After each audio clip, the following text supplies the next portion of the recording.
محبت کا درس امام حسین کے ساتھ یہ ہمیں اس بات کا درس دیتا ہے کہ ہم اپنی آل اولاد سے بھی بے پناہ محبت کیا کریں، محبت سے پیش آئیں، محبت سے انہیں سمجھائیں، اور اولیاء کاملین بزرگان دین کا انہیں درس دیں، تو انشاءاللہ ہمارے بچے بھی محبت کرنا سیکھ جائیں گے۔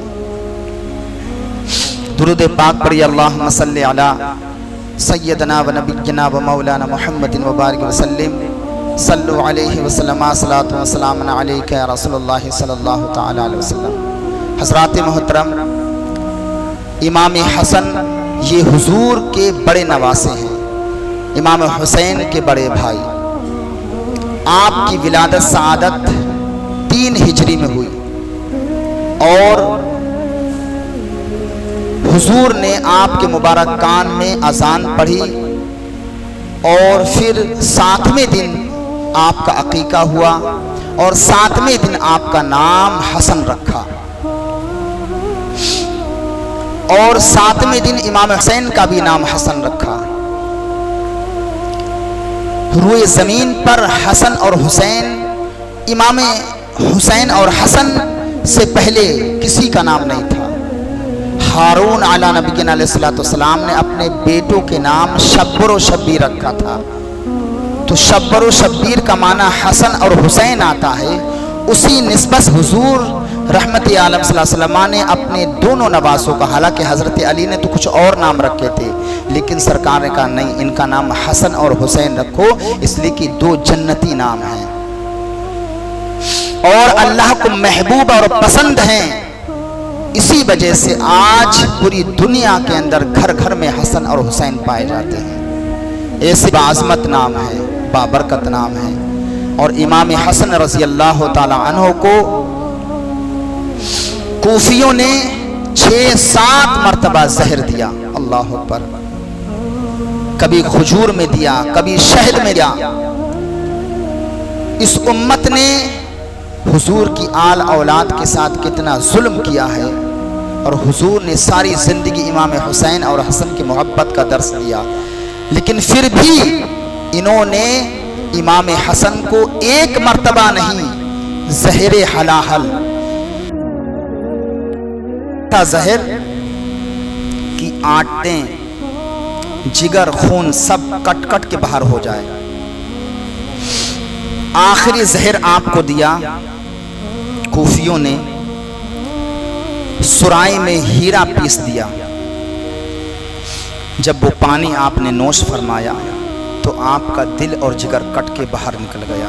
ایسے بے دردی کے ساتھ امام حسن شہید ہوئے۔ امام حسین نے پوچھا، بھائی جان آپ بتاؤ آپ کو زہر کس نے دیا؟ تو دیکھو امام حسین، امام حسن رضی اللہ تعالی عنہ کا عدل و انصاف دیکھیے۔ آپ کو گمان تھا ایک شخص کے بارے میں، تو آپ نے کہا جس کے بارے میں مجھے گمان ہے کہ زہر اس نے دیا، اور کہیں اس نے نہ دیا ہو تو ایک ناحق جان کا قتل ہوگا، اس لیے میں نہیں بتا سکتا کس نے زہر دیا۔ مروان بن حکم ساری زندگی آپ سے دشمنی کرتا رہا، لیکن موت کے وقت مروان جیسا سخت انسان، جو سخت منافق، حضور سے سخت دشمنی کرنے والا، امام حسن کے انتقال پر روتا ہے۔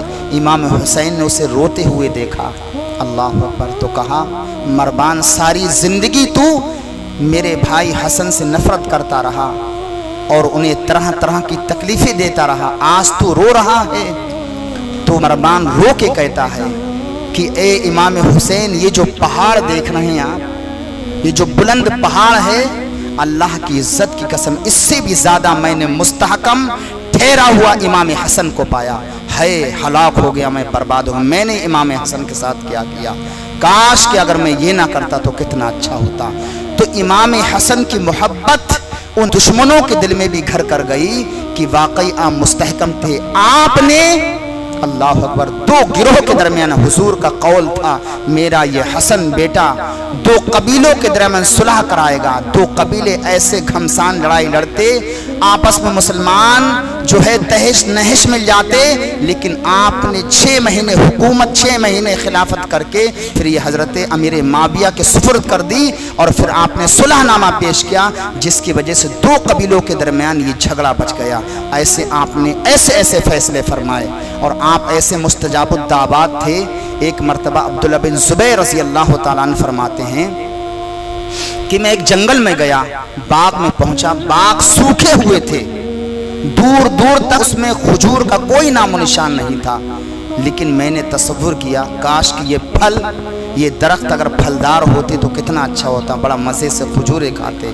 تو جب امام حسن نے یہ بات سنی تو آپ نے فوراً ہاتھ اٹھا کے دعا کی، یا اللہ ان درختوں میں پھل پیدا کر دے اور یہ درختوں کو ہرا بھرا کر دے۔ ہاتھ اٹھائے، ابھی ہاتھ نیچے نہیں آئے پاتے کہ فوراً وہ درخت پھل سے بھر گئے اور درخت ہرے بھرے ہو گئے۔ ایسے مستجاب الدعوات تھے۔ امام حسن رضی اللہ تعالی عنہ نے 25 مرتبہ حج کیا سواری ہوتے ہوئے۔ حج آپ نے کیا، ساتھ میں سواری بھی تھی، لیکن آپ نے سواری کا استعمال نہ کیا۔ جب آپ تھک جاتے خیموں کو نصب کرتے، نصب کرنے کے بعد وضو بناتے اور آپ نفل نماز کا اہتمام کرتے، فرض نمازیں پڑھتے اور فرض نمازوں کے علاوہ نفل نماز پڑھتے۔ اسی طرح سے امام حسین نے بھی 25 مرتبہ حج کیا، ساتھ میں سواری موجود تھیں، لیکن آپ نے حج پیدل کیا۔ یہ ایسی 2 ہستی متبرک شخصیت تھیں، دنیا ان کی مثال بیان نہیں کر سکتی ہے۔ حضرات محترم، امام حسن رضی اللہ تعالیٰ عنہ کی شان بہت بلند ہے۔ اللہ رب العزت ان کو پسند فرماتا ہے، جو ان سے محبت کرتا ہے اللہ ان سے محبت کرتا ہے۔ تو ہمیں اور آپ کو چاہیے کہ امام حسین کی محبت اپنے دل میں رکھیں، ان کا ذکر اپنے گھروں میں کریں، اپنے بچوں کو ان کے بارے میں بتائیں، دین کے بارے میں اپنے بچوں کو بتائیں، اپنے بچوں سے محبت کریں، اور جو محبت حضور نے جس محبت کا درس دیا ہے اس محبت کا درس اپنے بچوں کو دیں۔ انشاءاللہ اس کی برکتیں ایسی نصیب ہوں گی آپ کو کہ آپ تصور بھی نہیں کر سکتے کہ یہ برکتیں آئیں کہاں سے۔ اللہ رب العزت کی بارگاہ میں دعا ہے میرے بیان کرنے میں کوئی غلطی